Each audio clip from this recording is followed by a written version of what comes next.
Joining me now is Wayne Madsen, InfoWars correspondent and, of course, publisher of the Wayne Madsen Report.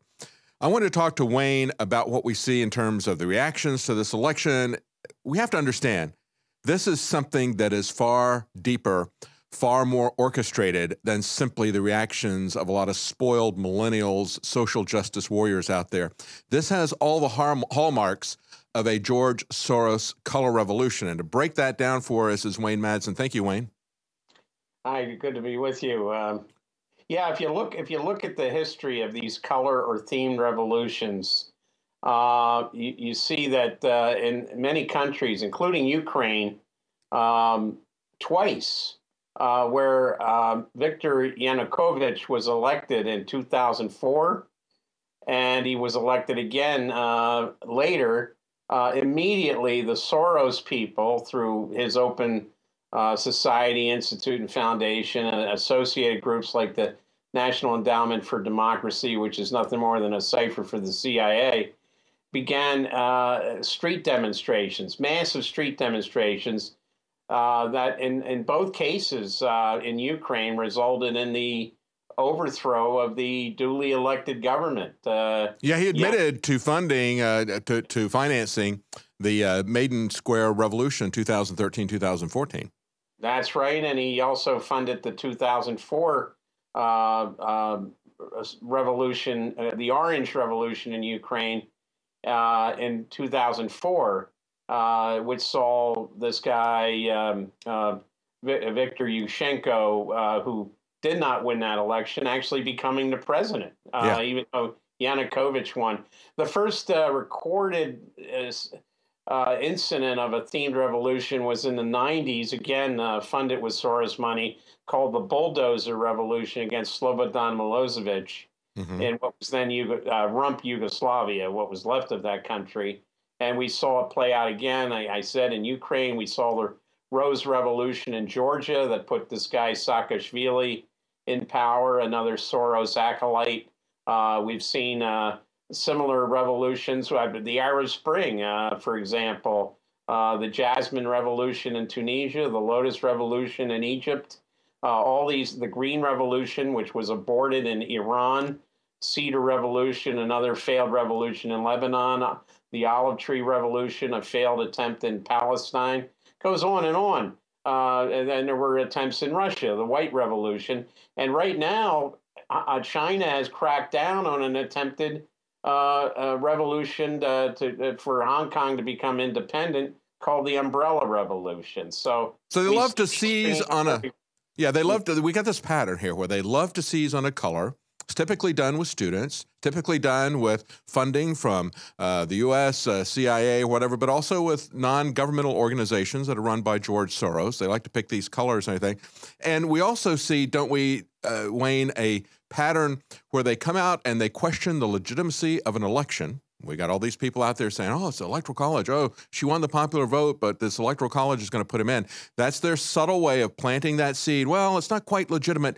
And then the other side of that is they revolt against somebody that they paint as authoritarian. So you see both of these tactics being put out against Donald Trump at this point in time, don't you? Yeah, and the day after the election, the morning after, when Hillary and Bill Clinton came out at the New Yorker hotel before her concession speech, you saw Bill Clinton wearing a purple tie. You saw Hillary wearing a sort of purple lapels and a purple blouse. And a bunch of the reporters there said, hey, what's going on? What's this? And the spokespeople for the Clintons put the word out, well, that's a coming together of blue America and red America. You have purple America. I didn't buy it. I said, there's something going on here.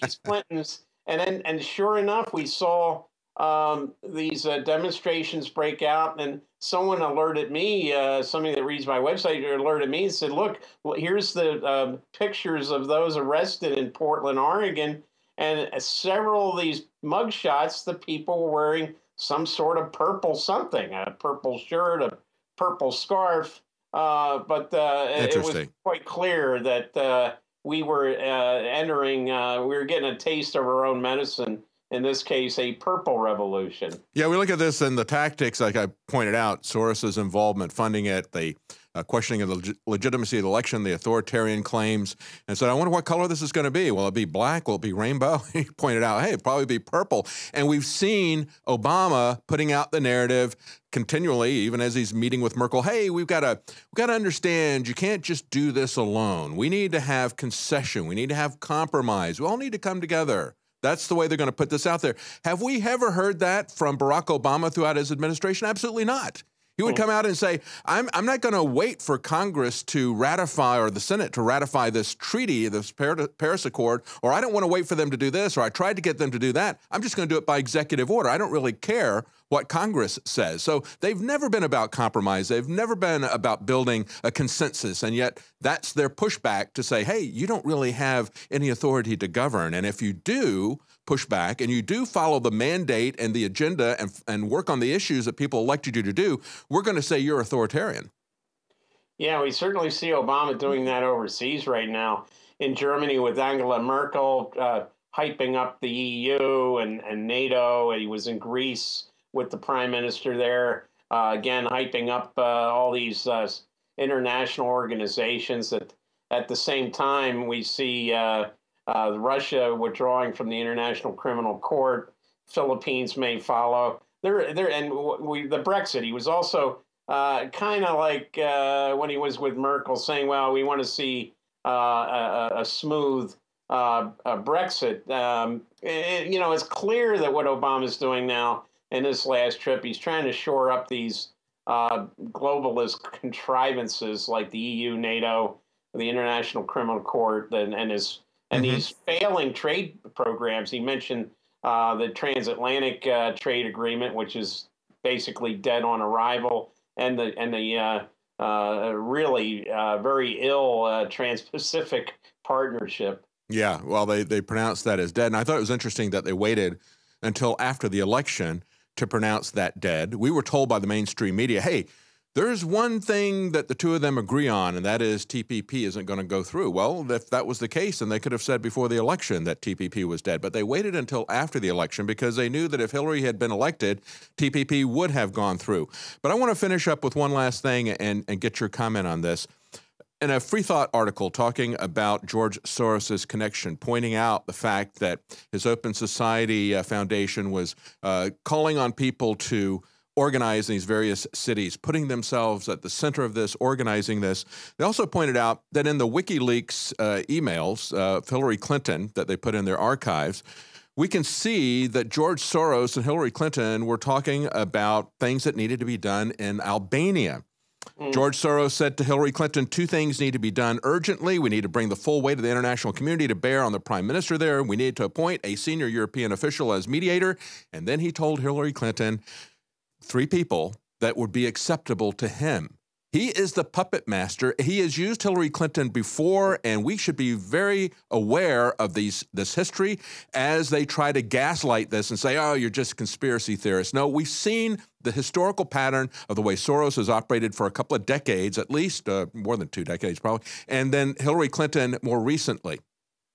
Yeah, I would like to see President Trump look at applying the Logan Act from the late 18th century, which was an act, a law which forbids U.S. citizens from engaging in their own private foreign policies. Now, yes, it's questionable whether when Clinton was Secretary of State and Obama, that they weren't like authorizing Soros, but that would be very, very hard to prove under Trump, who's basically saying we need to disengage from a lot of this type of stuff overseas, and there have been some attempts to implement or at least bring into force the Logan Act against individuals, but it would be I think Soros is one of the reasons why those founders passed the Logan Act. They were trying to prevent private citizens from getting, right, for example, the U.S. involved in a war. We're about out of time, but you're absolutely right. And I think we ought to see some of the people who are powerful, like CEOs and Hollywood executives who call for violence, say we need to fund violence, we need to assassinate Trump.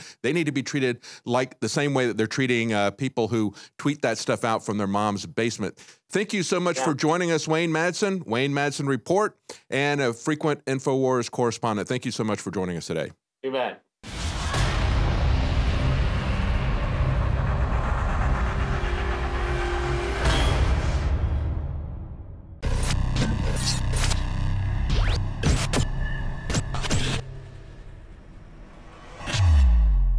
Alex Jones here with a very important news update to anybody out there that wants to be prepared.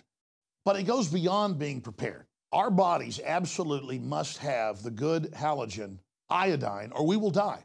And you look at all of the thyroid problems and all the people that don't have energy and that have all sorts of hormone problems. And from my research and a lot of just mainline research, it leads back to iodine over and over and over again. It's as important as vitamin C.